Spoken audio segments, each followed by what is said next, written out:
कभी शास्त्रीय संगीत के लिए प्रसिद्ध बिहार अब लइका के बर्थडे से लेके बुजुर्ग के तेरही तक ऑर्केस्ट्रा का मंच सजाता है।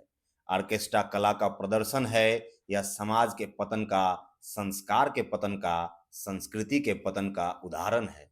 सरकारी भवनों या विद्यालयों की दिन में सूद लेने वाला कोई नहीं है, लेकिन रात में ऑर्केस्ट्रा आ जाए तो हजारों की संख्या में नौजवान और बूढ़े जमा हो जाते हैं। बिहार, झारखंड और पूर्वी उत्तर प्रदेश के कई मेलों में और शादी समारोहों में, अन्य कई प्रकार के समारोहों में ऑर्केस्ट्रा अब मनोरंजन नहीं बल्कि एक सामाजिक बीमारी बन चुका है।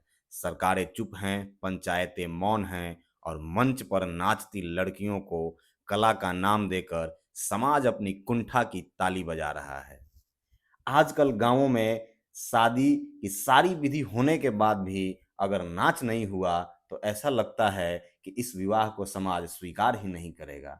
विवाह के पंजीकरण के लिए मानो ये नाच नितांत आवश्यक है और इस हेतु लोग 50 से 1 लाख रुपए तक भी खर्च कर देते हैं।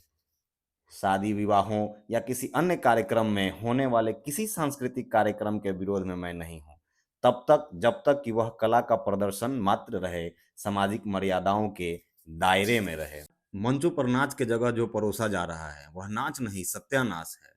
नाच हो तो भिखारी ठाकुर की परंपरा से जो आ रहा है वैसा हो, जिसमें सामाजिक मुद्दों को उठाया जाए, विषय हो, संवाद हो, समाज की पीड़ा हो, गीत हो, हृदय के किसी भाव को जगा दे, वैसा नाच हो। नाच ऐसा हो कि कोई पति देखकर घर जाए तो अपनी पत्नी को अच्छे गीत सुनाए, या कोई प्रेमी देखकर जाए तो प्रेमिका के सौंदर्य का बखान करने के लिए कोई कविता लिख दे।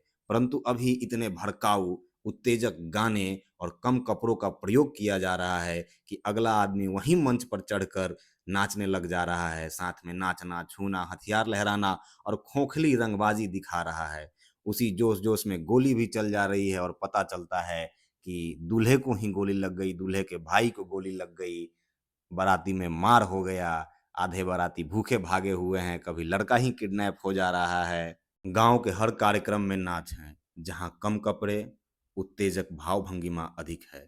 इंटरनेट भी इतना सस्ता है और उस पर भी अश्लीलता ही परोसी जा रही है, एकदम सस्ती दरों पर, भरपूर मात्रा में परोसी जा रही है, जो शराब के नशे से भी ज़्यादा हानिकारक है, जो पूरी नस्ल को मानसिक रूप से विकृत कर रही है। अपने घर के लड़कों पर नज़र रखिए, सँभालिए उन्हें।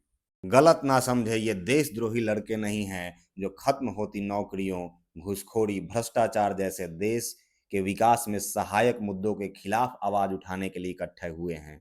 ये इकट्ठा हुए हैं धर्म के आड़ में हो रहे नाच गाना का लुत्फ उठाने। ये भीड़ महावीरी अखाड़े में होने वाले ऑर्केस्ट्रा देखने वालों की है। भीड़ इतनी कि पुलिस भी सुरक्षा करते करते थक जा रही है। कई तो नेता भी बसों में भर कर लाने के बाद भी अपनी रैलियों में इतनी भीड़ नहीं जुटा पा रहे हैं जितना भीड़ ये ऑर्केस्ट्रा अकेले जुटा ले रही है। यही लड़के हैं, जब इनका नाच का नशा उतरता है तो किसी चाय के दुकान पे, सरकार पे, बेरोजगारी पे, पढ़ाई पे, स्वरोजगार पे भाषण देते हैं। निश्चय भी करते हैं कि कल से कुछ करना है, लेकिन रात को फिर किसी के छठियार में, बरईछा में, तिलक में, छेका में, शादी में, तेरही में ऑर्केस्ट्रा आ जाता है।